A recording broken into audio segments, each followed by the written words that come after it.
safe and peaceful holiday with your families. I'm joined today in person and remotely by men and women who are on the front lines running our hospitals across Illinois. Those for whom the pandemic has been made so much worse with so many unvaccinated people seeking life-saving care, which too often ends in tragic deaths. My deepest thanks to Alan Spooner, President and CEO of Franciscan Health South, who's here with us in person today, Rex Budde, the President and CEO of Southern Illinois Health, who's here virtually, and you'll hear from him a little later, and Colleen Canaday, the CEO of the Carl Broman Medical Center in Bloomington and Carl Eureka. I appreciate all of these healthcare leaders for taking time away from their families during the holidays and for the work that their nurses and doctors and staff are doing. Normally, this is a somewhat restful time of year, a time for the comfort of being with our loved ones, a time for reflection, and a time to give our best to our communities. But I'm here today because once again, this pandemic is surging and threatening the health of Illinoisans. And I'm here to ask everyone to do their part and to give an update to you all on new resources that the state is providing in this fight. First, get your vaccination, get your booster, wear your mask. We're also providing even more convenient options for a booster shot, and we have expanded testing. Today, we're announcing that in addition to the mobile sites that we launched 2 weeks ago, we're surging boosters and vaccination clinics across the state to meet the increased demand driven by the Omicron variant. To get more shots in arms, we are coordinating with local health departments, expanding capacity by assisting them with surge staffing to help administer the vaccinations. We are more than doubling personnel by adding at least 100 people to regional sites, administering vaccinations, preparing vaccine doses for clinic personnel, and doing data entry. This surge staffing will allow our state to vaccinate and boost tens of thousands more every day. After the tremendous success of our pop-up sites in Cook County, administering 7,000 vaccinations in just 2 days, we plan to expand on this success throughout the entire state. Since vaccinations became available, every week we have been operating thousands of mobile sites around the state and have operated 5,500 already. If your organization would like to host a vaccine clinic, please visit our website at dph.illinois.gov/COVID-19/vaccination clinics. We're also increasing our community-based testing by 50% from 4 days a week to 6 days a week. Tests are free and available to anyone. In the coming days, we will also provide additional support to some local health departments around the state to increase their testing capacity and availability. And of course, for many weeks now, we've been providing staffing expansion options to hospitals across Illinois and distributing monoclonal antibodies, antiviral pills, and any treatments or personal protective equipment communities may need. I want to be clear that I'm going to continue to do everything possible to protect all of the people of our state, whatever your vaccine status.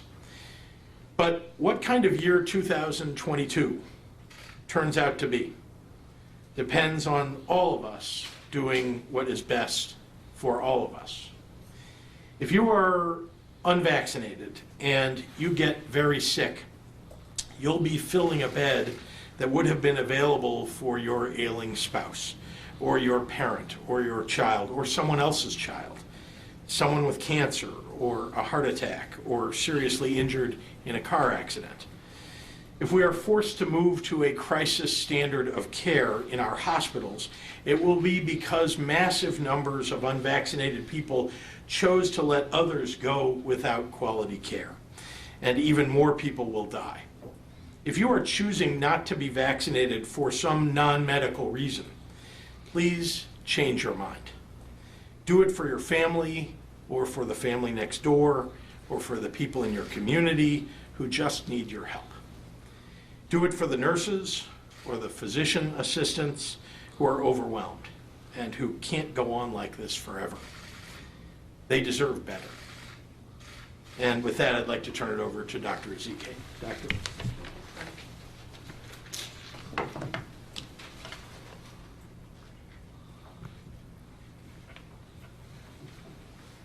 Good afternoon. Happy holidays to everyone.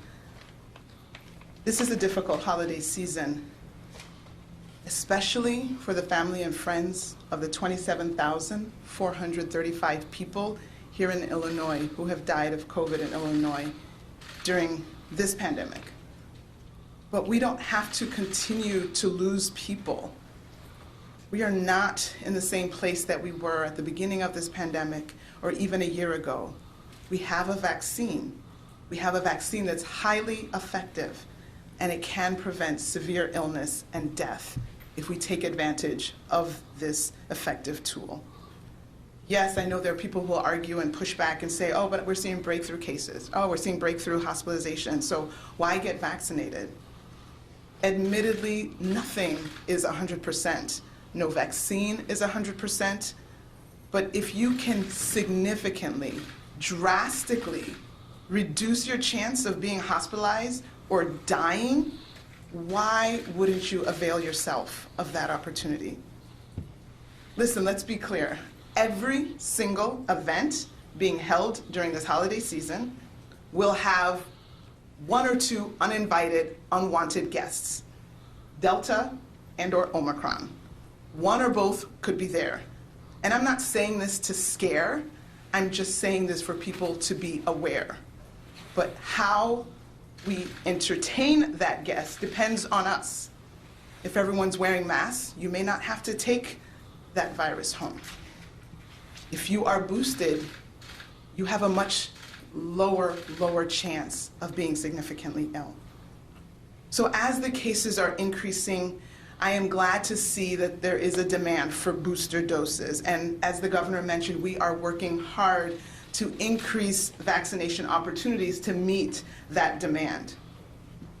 So for those of you who are looking for those boosters, keep at it. You will get your booster, and it is critically important for those of you who have not gotten a single dose to get that immediately. Right now, we're absolutely seeing the highest surge in cases from across the entire pandemic for the last 2 years. We had over 21,000 new cases reported from December 24th. It's the highest for the entire pandemic. But it's not just about cases. If it was just cases and no one was ending up in the hospital, then let the cases be. But we saw just in the last 24 hours the number of COVID patients in the hospital increase by a net of 330. There were almost 500 new admits. Of course, some people were released, but a net increase of 330. As we talk about new cases, people may be following those numbers closely, and I want to tell you that you'll see some fluctuations as there are delays in reporting because of the holidays, and so you'll probably see an even higher kind of eye-popping total that will surpass all other numbers because it's a mix of different days coming in from the holidays. But the bottom line is the same. The cases are trending up as well as the hospitalizations. It continues to be the case that the vast majority of cases, hospitalizations, and deaths are among those who are not vaccinated. COVID can be prevented through vaccination. Testing is another critical tool in our toolbox to slow further spread of the virus and its variants. And as the governor mentioned, we are ramping up those efforts by expanding the hours and the days at our community-based testing sites around the state. Please check our website to see the days and times that those community-based testing sites are available for you. Testing is critical, but let's be clear, testing is not detection. Testing in itself is not protection. To get protected, you get vaccinated, you get boosted. And if you don't want to do it to protect yourself from hospitalization and death, can you do it to protect others? Can we do it as a sign of respect for the men and women in our hospitals and our healthcare systems who are overwhelmed and exhausted? While I was trying to get last-minute presents for people in my family, I remember that there are people in the emergency room and in the hospitals tending to new COVID patients as well as non-COVID patients. And they are there to serve us while we are enjoying our families. We owe them a break. Let's prevent the preventable hospitalizations. The bottom line, I'm going to keep it simple, just keep it 100. Get vaccinated, get boosted, stay masked, get tested. And now I'll summarize in Spanish. Buenas tardes y felices fiestas.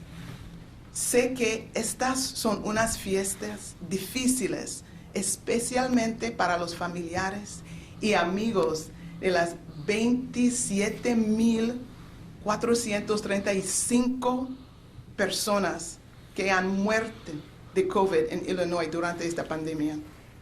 Pero no tenemos que seguir perdiendo gente. Tenemos una vacuna que es muy eficaz para prevenir enfermedades graves y las muertes. Hay personas que argumentan que estamos viendo casos de avance, hospitalizaciones y muertes, así que ¿por qué vacunarse? Es cierto que ninguna vacuna es 100% efectiva, pero si se puede reducir drásticamente la posibilidad de ser hospitalizado, o peor aún, de morir, ¿por qué no hacerlo? En todos los eventos que se celebren durante estas fiestas, habrá uno o dos invitados no deseados. Se llaman Delta y Omicron. Uno, sonó los dos, estará allí. No digo esto para asustarlos, lo digo para que la gente se dé cuenta. Como los casos de Omicron están aumentando, estamos viendo una demanda de dosis de refuerzo. El Estado está trabajando para aumentar las oportunidades de vacunación para satisfacer esas demandas. Sin embargo, es muy importante que aquellos que aún no han recibido ni una sola dosis de la vacuna se vacunen y pronto. En este momento, Illinois está viendo el aumento más alto de casos de toda la pandemia. Informamos de un aumento de casi 21,000 casos por el 24 de diciembre.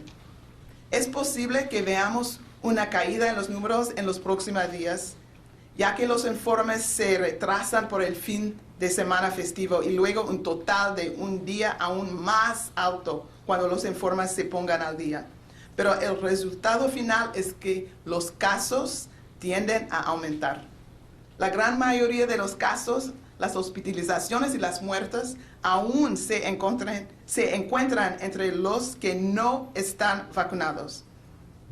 Pero el COVID se puede prevenir mediante la vacunación. Las pruebas son otra herramienta crítica para frenar la propagación del virus y sus variantes. Y como el gobernador mencionó, el Estado está ampliando los días y las horas de nuestros sitios de pruebas basadas en la comunidad en todo el Estado. Aunque las pruebas son fundamentales, las pruebas son de detección, no de protección. Para protegerse, vacúnese y reciba un refuerzo. Si no lo hace para protegerse de la hospitalización y la muerte, hágalo para proteger a sus seres queridos. Hágalo como una señal de respeto por los hombres y mujeres de nuestros hospitales y de nuestros sistemas de salud que están abrumadas y agotados. La conclusión, muy simple. vacunarse, reforzarse, hacerse las pruebas y mantengan sus máscaras. Muchísimas gracias. And with that, I will turn it on to Mr. Alan Spooner.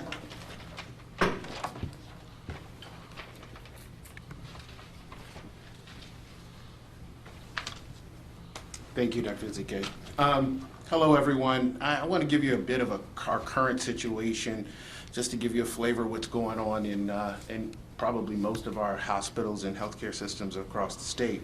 An increasing number of patients are presenting to the emergency department experiencing COVID-19 symptoms. Consequently, over the past 3 weeks, COVID-19 cases have grown 4 times, from 10% of our inpatient census to 42% of all of our patients. And more than 70% of our critical care patients are COVID-19 patients, with unfortunately 30% of them requiring a ventilator. Surgeons and specialists have expressed concerns that ongoing delay of procedures and care is increasing the severity of patients' medical conditions, and that the pull of acute care personnel and other resources is delaying serious non-COVID-19 patient care. COVID-19's prevalence in the south suburbs is anticipated to affect significant numbers of our employees. Physician and staff infections have risen as this latest surge increases, exacerbating an already precarious staffing shortage across healthcare. So what do we do about it? Get vaccinated and get boosted. All hospitals continue to face difficulties with overwhelming spread of COVID-19. Please remember that the greatest gift that you can give your loved ones is to get vaccinated and boosted. It protects others, including the resilient healthcare heroes throughout this great state, and reduces the likelihood of hospitalization. I'd like to thank all healthcare workers serving our communities during this pandemic, and I'd like to give a special thanks to our Franciscan health physician and staff. Throughout this pandemic, you have shown courage in caring for COVID-19 patients when not much was known about this disease, and flexibility as the healthcare staffing crisis lowers the number of those serving at the time you need them the most. I ask everyone, please get vaccinated, boosted, and wear a mask to protect your loved ones and our healthcare workers who have already sacrificed so much over the past 2 years caring for our neighbors, friends, and family. Thank you. Thank you very much. Thank you. And now I'd like to introduce the President and CEO of Southern Illinois Health, Rex Budde, who will be speaking remotely with us. And I want to just say a special thank you to him. SIU Health has been just a tremendous partner to the state. They are dealing with the pandemic in a way that's somewhat different than other places in the state. And I just am grateful for the advice and for the help that Rex Budde has given to us, to IDPH, and of course to all the people that they've treated. So, Rex. Thank you, Governor. Yeah, I appreciate the opportunity to have a brief conversation with everybody. No big surprise, we're seeing the same sorts of things in Southern Illinois. Fully 40% of our medical beds are occupied with COVID patients. We're at 54 patients this morning. We treated or tested 450 patients over the weekend and are booked the rest of the week in trying to test people. So we're really up against it.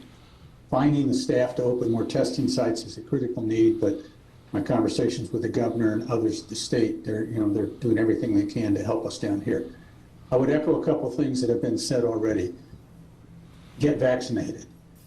People are dying from this virus that don't need to die. Imagine being a nurse or a physician or a care tech. You have to look at this and deal with this every single day. The staff is worn out. Nurses are worn out. Physicians are worn out. We've been at this for almost 2 years now. The number one thing that we can do is get vaccinated. We have had to delay heart care patients. It's been harder to care for stroke patients because we've had to devote so many resources to COVID. So please, if you haven't been touched by COVID, if you wait long enough, you will. Get vaccinated, wear your mask. Do this not only for yourself, but for your loved ones, for the caregivers in your region. It'll make a big difference. And I do sincerely appreciate what my nurses, my physicians have been through, and I can't speak kindly enough of all the support that we've gotten from the state. So thank you very much, and please get vaccinated. Thank you very much, Rex. Now I'd like to introduce Colleen Kennedy, the CEO of Carl Broman Medical Center in Bloomington and Carl Eureka. And she'll also be speaking with us remotely. Colleen? Thank you, Governor Pritzker. The COVID pandemic has me thinking a lot about the word community. I've lived here in Central Illinois for just over 11 years, and the appeal of Central Illinois to me is the patchwork of our small towns and our mid-sized cities is our residents. We are hardworking, honest, family-oriented people who know the value of sacrifice and teamwork when it comes to helping a neighbor or supporting a local business. Our resilient communities know their strength in numbers when faced with a challenging situation, and I believe this sense of community is what is needed now to end the surge that we're seeing with this COVID pandemic. Carle Health joins other hospitals in our region and across the state who are experiencing a very concerning surge right now in COVID hospitalizations. And this rapid increase that we're seeing is certainly impacting our capacity and our resources to be able to care for our communities. The majority of our COVID patients that are especially in our critical care areas are unvaccinated.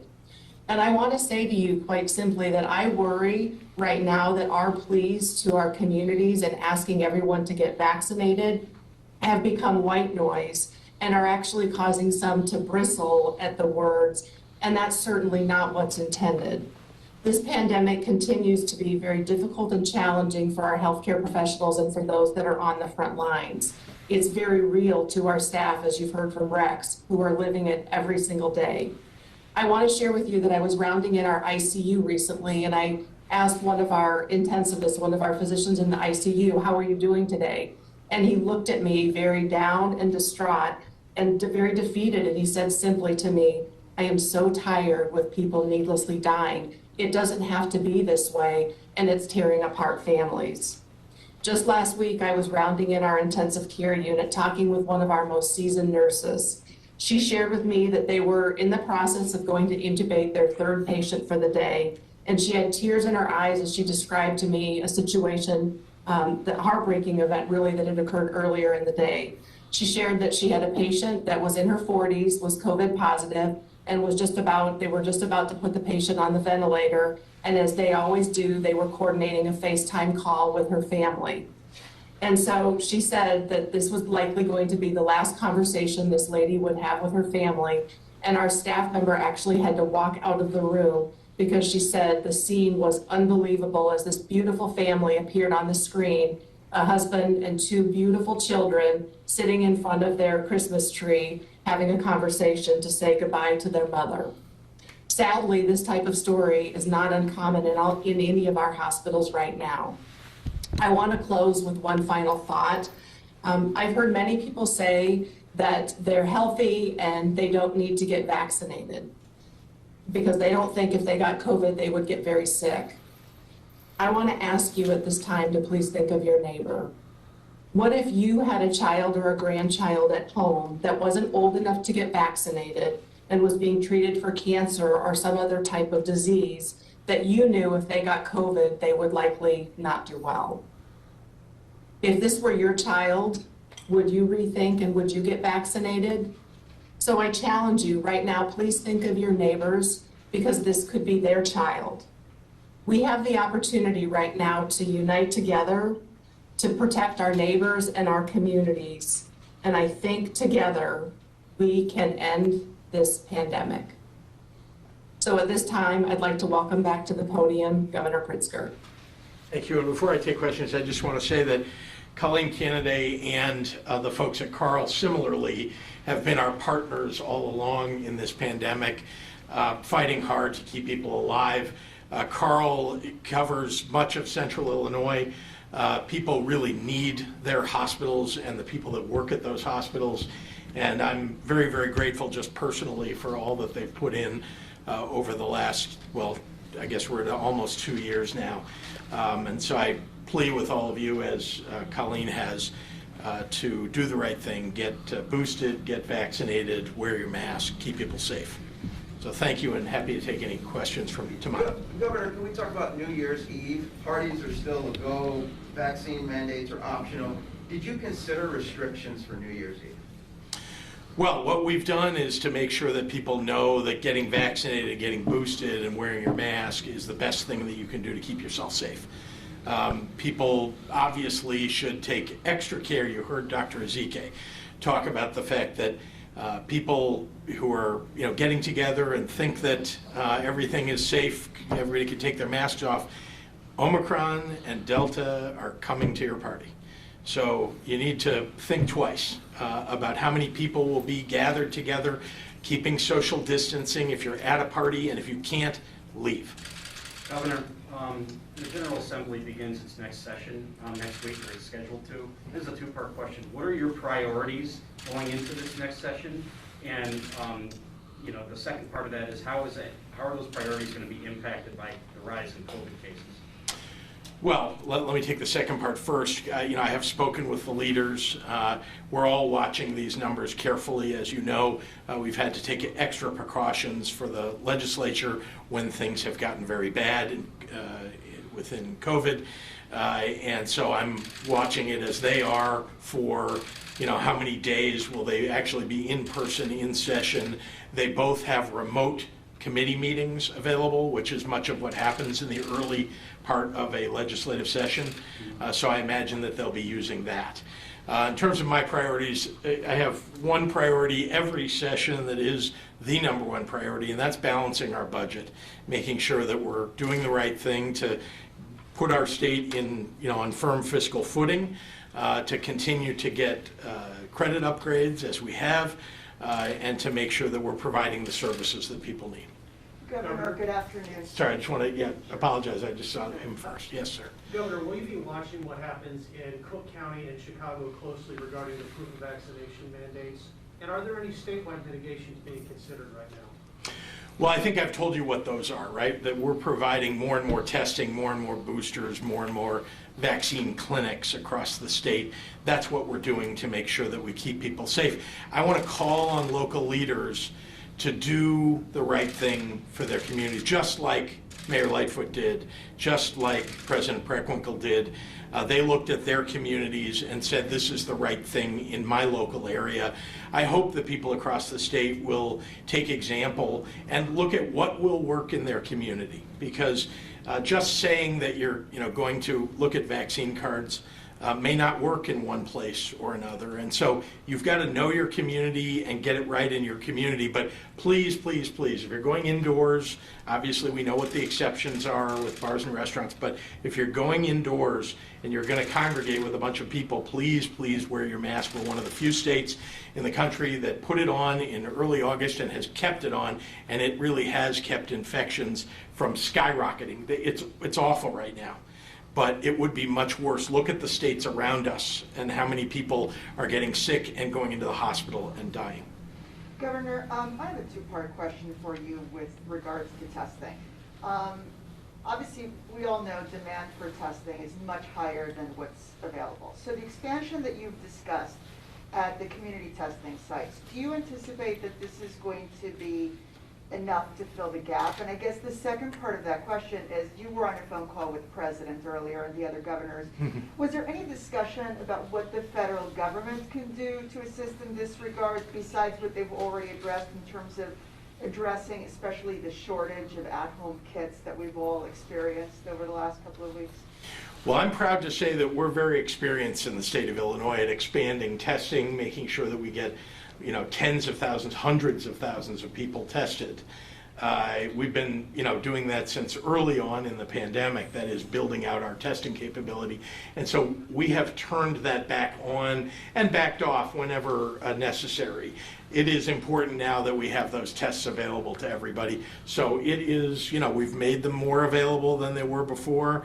We're continuing to do that. We'll continue to provide mobile sites so people who can't get out of their neighborhoods necessarily to go get a test can find one in their neighborhood. That's much of what we're doing on the testing front in the state of Illinois, but we're pretty good at it, and we have, in fact, been expanding it all along. To your other point, the president did talk about, of course, the 500 million tests that are going to be available to people all across the country. Some of us governors have said privately or publicly that it's not enough. Because if there are 300 million Americans, more 330 million or so Americans, and even if you said only half will test, that's not very many tests. And we know that in many work circumstances, it is important for people to test repeatedly. And so what he's providing, what the president is providing, which I very much appreciate, are rapid tests. And that is something that is very convenient for people to have at home. We, of course, are also doing both rapid and PCR testing across the state at the state level. Some of the other governors weighed in with that as well, asking the federal government not to interfere with the good work that's being done at the state level, but to augment it. And I do think that's what the federal government is doing. And just a second question, again, you say you're expanding vaccination clinics.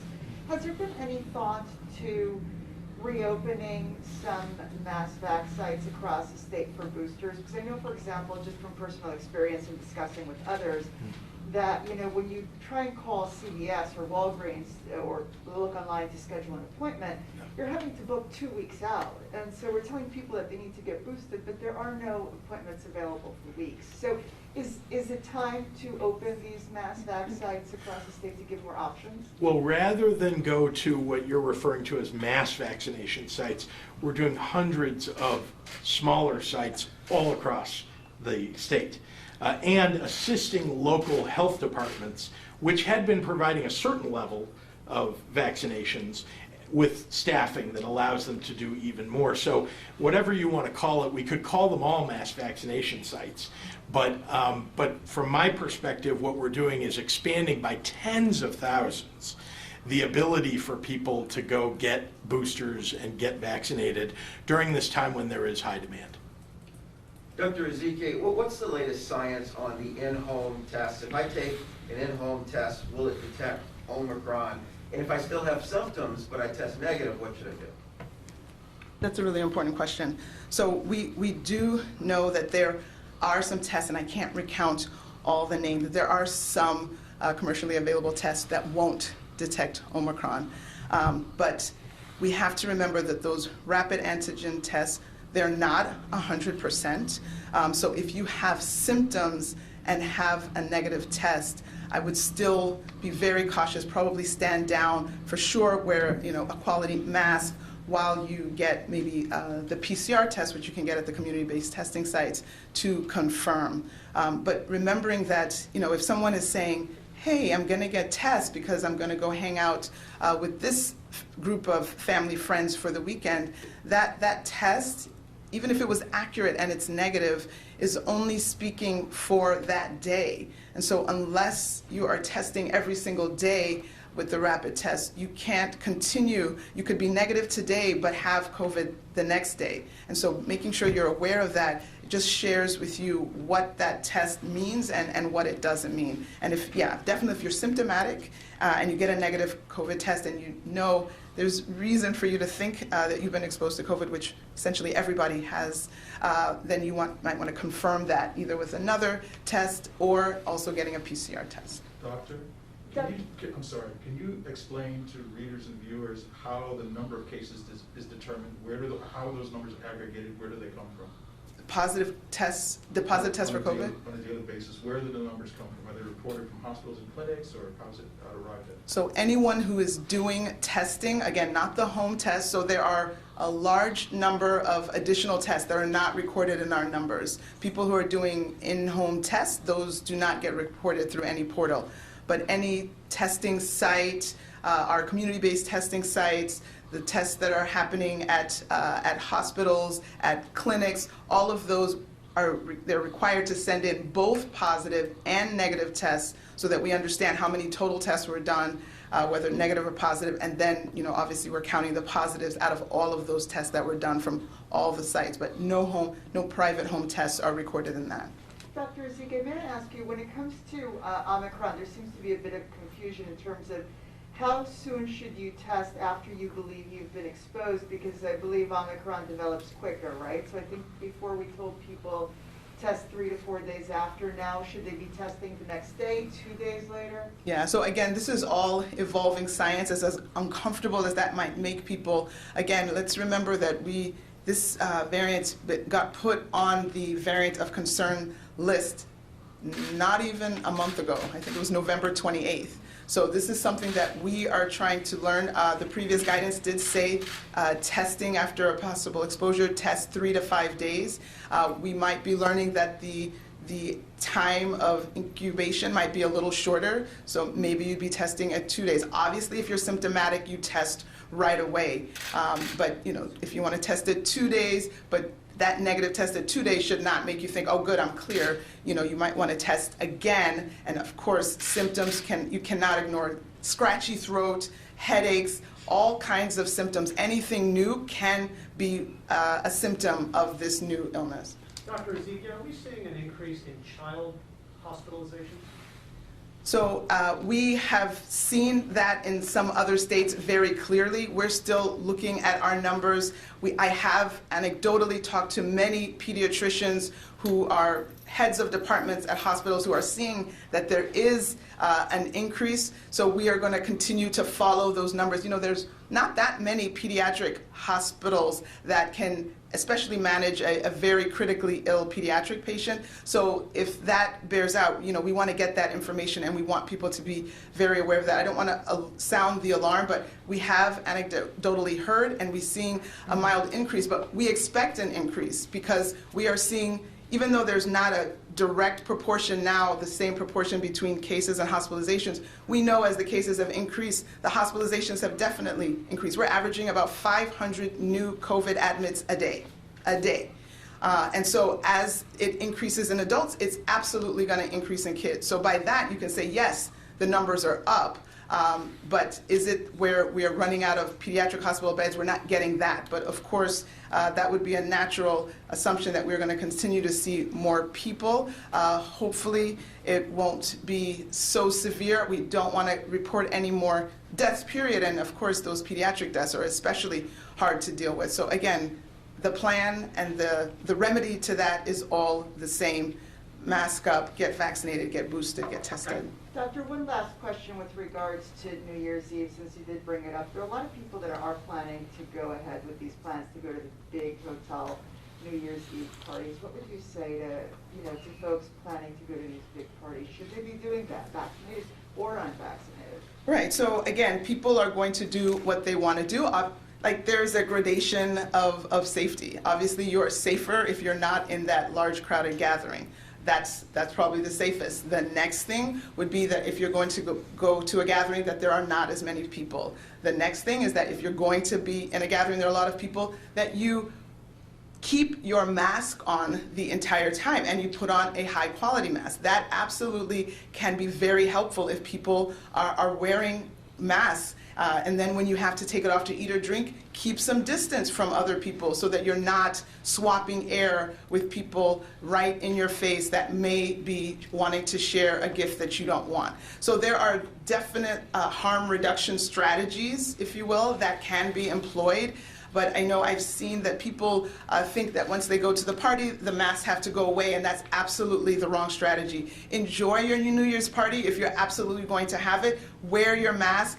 Next year, for 2023, you can have your, maskless face. For this year, let's do New Year's more, with our masks. Dr. Ezike, as far as hospitalizations go, do you have any kind of sense as far as how ill fully vaccinated patients are, even those who've gotten the booster, are, how many deaths there have been, or even those on ventilators, due to the Omicron variant? So again, I know that we're talking a lot about Omicron. As we are doing sequencing, we're not seeing that everything is Omicron. We still have a lot of Delta, especially central Illinois, other parts outside of the Chicago, Collier County areas. Or even just in general, yeah. Yeah, so in general, we are seeing illness. We have had illness and hospitalization that is due to Omicron, but I know that the reports are saying that it's less severe. Maybe that is true for the masses. Again, we are new to this. We've had this in our state probably only reported for the last couple of weeks, so we need more data. I don't think you can make definitive statements based on just a handful of people. You need a little bit more data, but we don't want to take any chances. We don't want to gamble, no Russian roulette. Let's try to prevent the hospitalization in the first place, whether it's a mild one or a severe one. I think we would all prefer to prevent that hospitalization in the first place. Doctor, can you remind people about comorbidities or pre-existing conditions that make any of these variants worse? Yeah, so again, there's no change in what we are talking about in terms of who is at risk. People over the age of 65, that's, it's a risk factor that you can't adjust, right? People older age, people who have heart disease, that could be hypertension, that could be CHF, congestive heart failure, people who have liver disease, kidney disease, the immunocompromised are especially at risk because the vaccines may not even have the expected results. So immunocompromised, whether that means that you take high-dose steroids on a daily basis versus other medicines for rheumatologic illnesses or other immune-compromised conditions that further affect your immune system. We also have obesity, we have, I said kidney disease, recent cancer patients, recent transplant patients, I think sickle cell disease, uncontrolled HIV. So there's really a large, any of these comorbidities put you at increased risk. Is diabetes on that list? I'm sorry, I did not mention diabetes, and it absolutely is on that list. Diabetes is almost a form of being immunocompromised when diabetes is not well controlled. So please add diabetes to that list. Thank you. Governor, would you please clarify, sir, where is the staffing going to come from and what will fund that? Yeah, so first of all, we have a staffing contract with outside provider. And so we allow hospitals to use our state staffing contract in order to access staff that they may need, nurses, physician assistants, and others. And again, the shortages that exist all over the country, they exist here too. And so we're doing our best to make sure that we give every access to our hospitals to make sure they get the staffing that they need. That's one place. The federal government also has some Army staffing, medical staff that they can provide. We have not received any of those here in the state of Illinois yet, but they are in other states, and we have made requests for that. So those are just examples. And then I would say Dr. Zike will tell you about IDPH staff who are augmenting the work of local public health departments, especially during this surge, to help them with both testing and with vaccinations. Great, thank you everyone. Merry Christmas, happy holidays to everyone.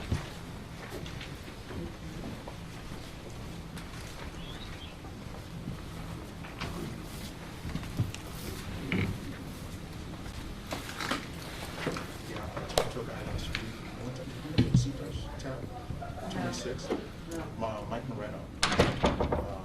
He's the son of your dad. Moreno's Liquors in 2016. They opened a speakeasy. Oh. Yeah, on Ridgeway, almost to Pulaski. I don't go anywhere that's not downtown. Yeah, it's true. No, I Yes, I do. yeah. Don't. It's like